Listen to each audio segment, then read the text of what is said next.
In the field of architecture, there is a concept called site specificity. It is the idea that a building has no inherent value in a vacuum. What could be a environmental masterpiece in the desert could be a catastrophic disaster in the rainforest. We understand this about concrete, steel, glass, timber, and we accept that the environment can determine what is good or bad design. But we have a dangerous blind spot when it comes to ourselves. Most of us operate under what I call the myth of intrinsic value. It is the belief that talent, or success for that matter, is a fixed quality that we carry from room to room. As a trained architect and a practicing editor, I have realized that value is not a fixed asset. It is a variable of the frame. And when we ignore the frame, we often lose our people and we misinterpret reality. I spent years trying to prove my own intrinsic value as an architect. And for a very long time, something didn't quite add up. Very early on, I noticed how I approached a project. When faced with a blank piece of paper, I wasn't one to arrive at a form immediately. I would sit with the brief, I would question it, I would turn it over, sometimes for so long that beginning would become difficult. And yet, when an idea did emerge, I could take it forward rather easily. I could develop it, refine it with precision. The problem lay in that distance. Architecture, both in school and in practice, often rewards clarity by celebrating a strong, defining move. And I wasn't one of those who arrived there very quickly. Over time, that delay started to carry more and more weight.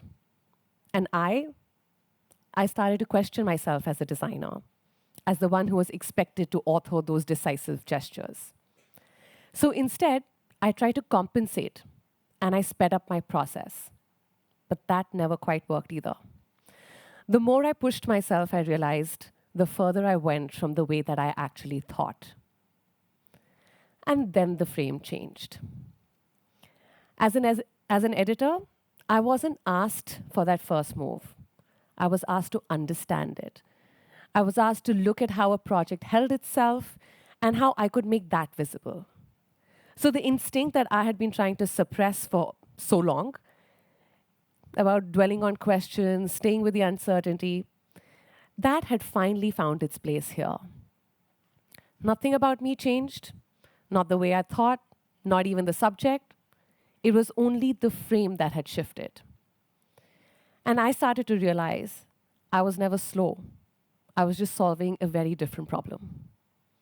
In that shift, what appeared was the issue that I had earlier was now really the precision that I was working with. Interestingly, this is not limited only to humans.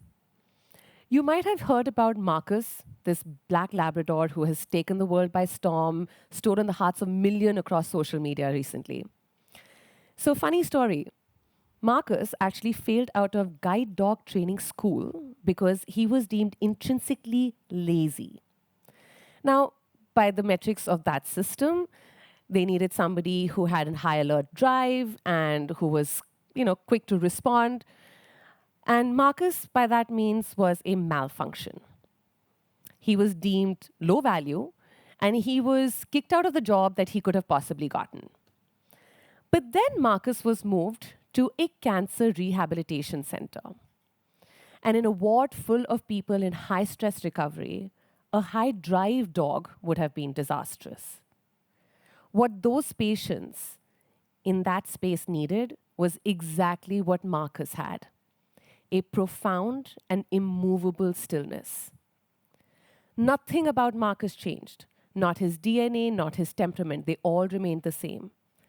But by shifting the architecture of the room, his failure was now seen as fit. He was no longer the broken guide dog. Marcus was the perfect therapy dog. The concern was never with Marcus. The concern was the context within which he was seen.